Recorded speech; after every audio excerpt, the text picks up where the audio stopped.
Bonjour, bienvenue à tous. Merci de nous écouter, de nous rejoindre. C'est le 19e numéro, j'en perds mon français, pardon. C'est le 19e numéro de l'ESC Made in France. Et donc aujourd'hui, comme habituellement, nous avons Adil avec nous. Bonjour Adil. Bonsoir. Bonsoir Corentin. Bonjour. Bonjour. Et bonjour ou bonsoir Arthur, comme vous le sentez, comme tu le sens. Eh bien, bon matin. Bon matin, parfait. Et on a à nouveau avec nous, qui s'appelle Gwen, ou Eurofan. Bonsoir, bienvenue. Que nous vaut le plaisir de ton venue, Eurofan Gwen. C'est l'expression que je fais à tous les nouveaux. Je ne sais pas si ça veut dire grand-chose. Il n'y a pas de problème. Donc, bienvenue et on espère qu'on passera de bons moments de podcast ensemble à échanger différentes opinions et avis sur l'Eurovision. Donc, les informations de la semaine, c'est ce qu'on traite comme habituellement et on commence tout de suite.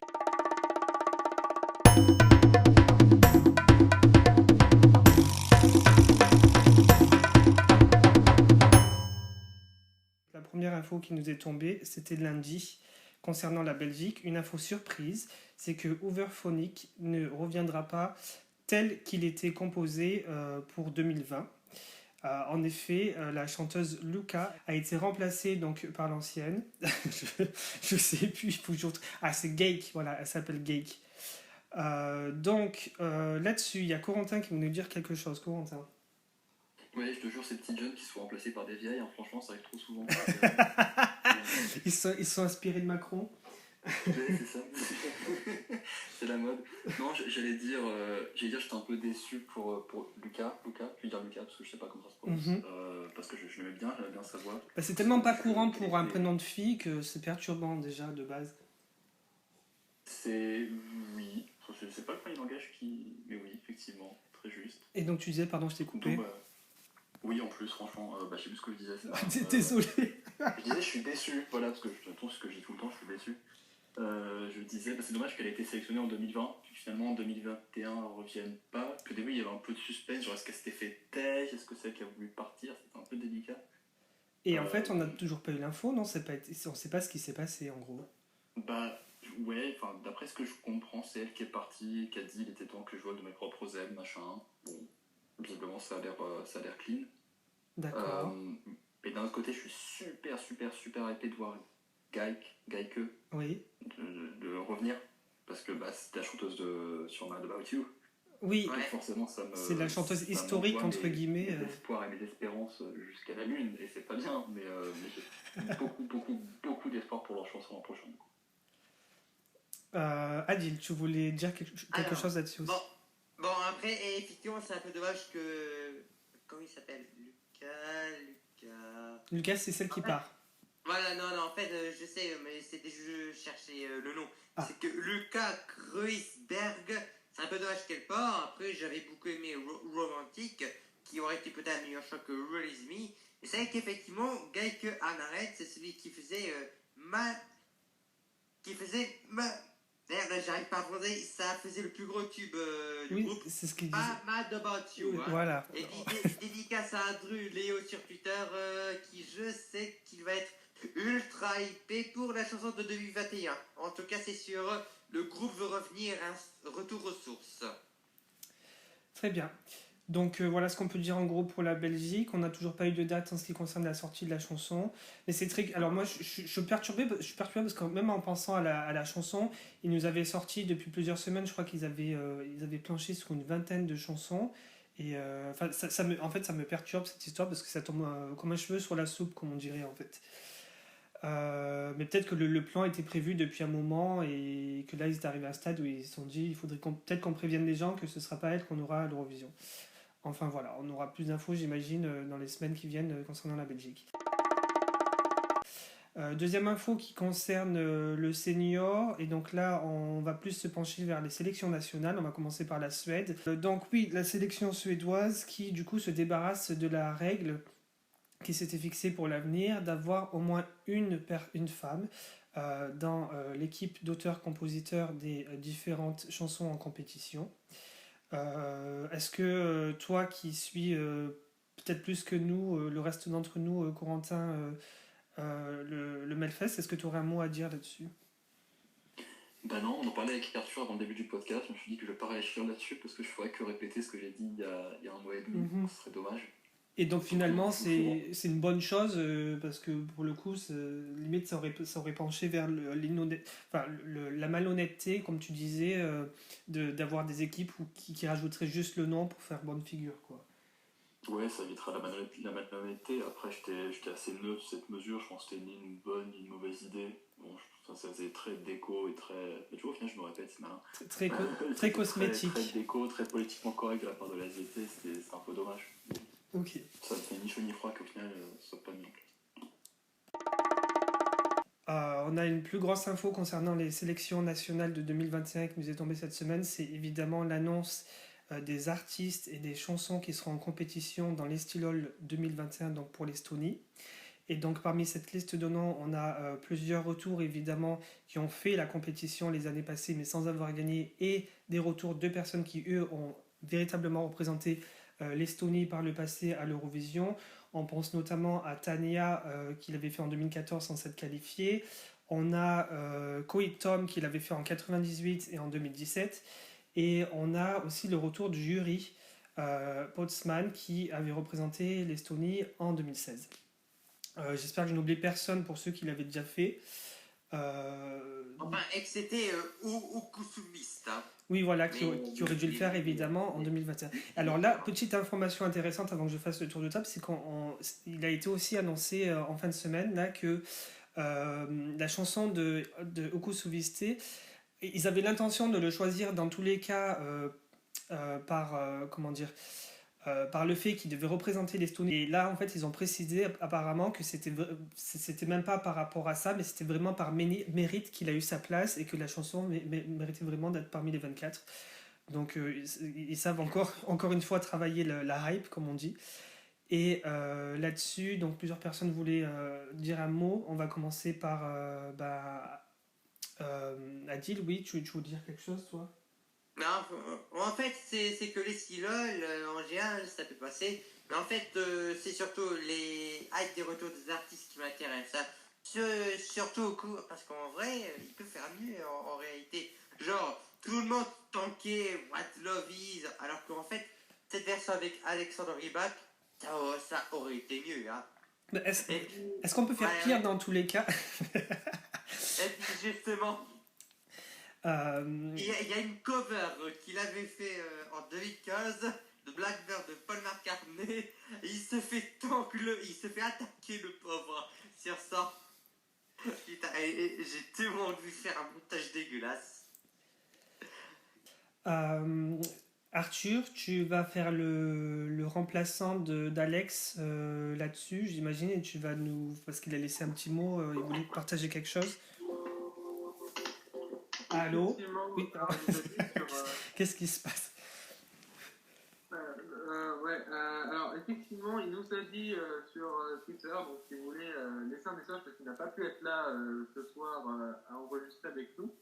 Donc il nous a dit la line-up a l'air intéressante et classique, rien qui sort du lot pour l'instant, mais aucune chanson dans une langue autre que estonien ou anglais, comme à la base, initialement pensé. Et il a hâte du coup de voir les chansons. Ok. Très bien.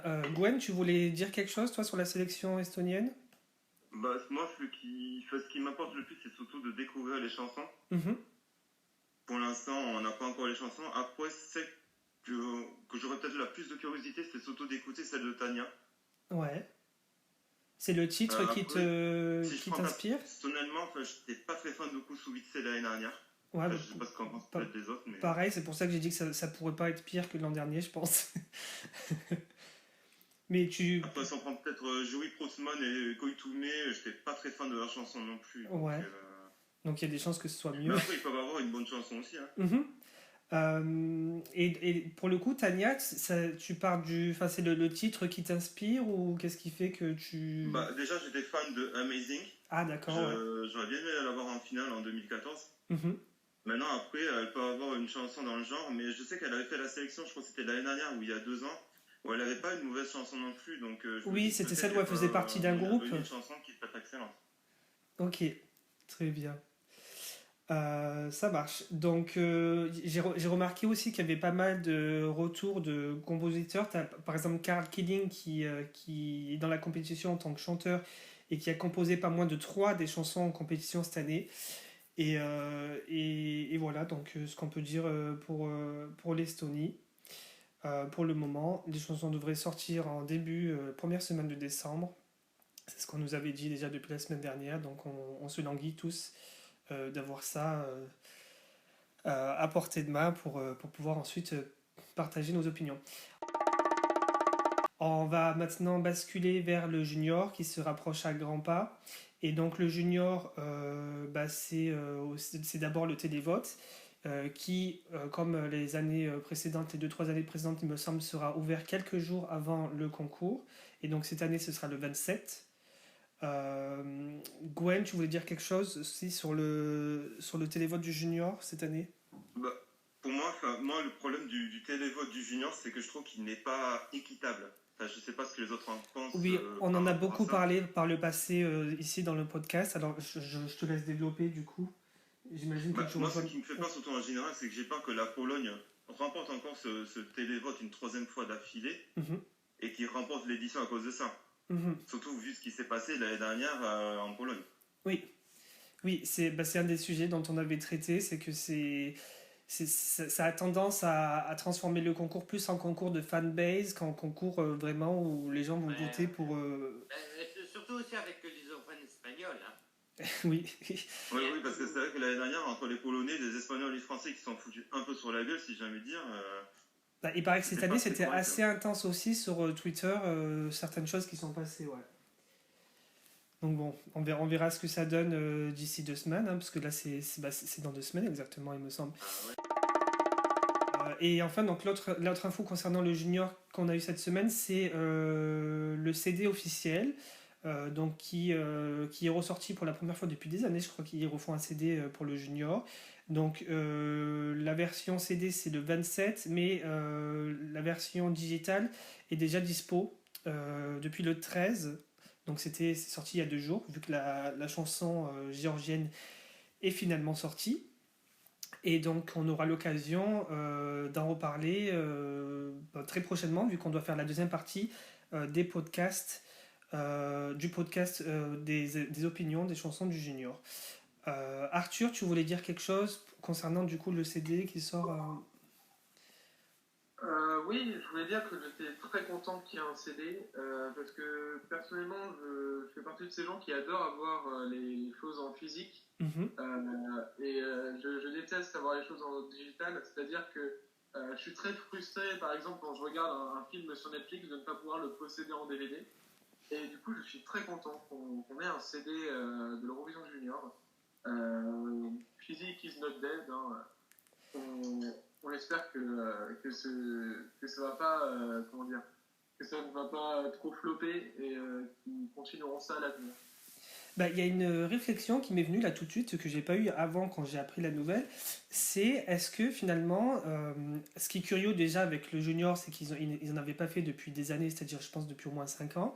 Et est-ce que finalement, c'est pas le manque à gagner qu'ils auraient pu perdre cette année avec l'annulation du concours qui fait qu'ils essayent de rattraper un petit peu comme ils peuvent, même si ce serait un très maigre bénéfice, j'imagine, le CD du junior, que de le ressortir maintenant. Je ne sais pas ce que vous en pensez, vous. Il y a peut-être un rapport à ça, finalement, essayer de rattraper le budget perdu. Adil, tu voulais dire quelque chose aussi concernant le CD du junior? Oui, en fait, le CD du junior, c'est pour faire une meilleure promo à l'approche du concours. C'est vrai que, en fait, d'un point de vue économique, je pense que les ventes de CD rapportent plus que le digital et aussi le streaming, Deezer, Spotify, tout ça, quoi. Oui, c'est clair que pour le coup... Oui. C'est intéressant ce que dit Adil, c'est parce que c'est un gros dilemme qu'il y a en ce moment avec toutes les maisons de disques et tout. Le truc, c'est que on ne sait pas vraiment si le physique rapporte plus que le digital, sachant que beaucoup de monde, maintenant, la majorité des personnes utilisent le digital. Donc c'est un gros dilemme ce que pose Adil par rapport au CD et au digital. Ça devient, on a l'impression, niche de plus en plus, mais ça marche toujours néanmoins pas mal parce que tu as, la mode, tu as l'effet, le phénomène vinyle depuis qui s'est ressorti, on va dire maintenant depuis bien 4-5 ans, fonctionne toujours pas mal. Donc je pense qu'il y a toujours une espèce de base finalement aux personnes qui sont comme toi, Arthur, et à qui ça intéresse plus d'avoir vraiment l'objet physique dans la main et de pouvoir l'écouter.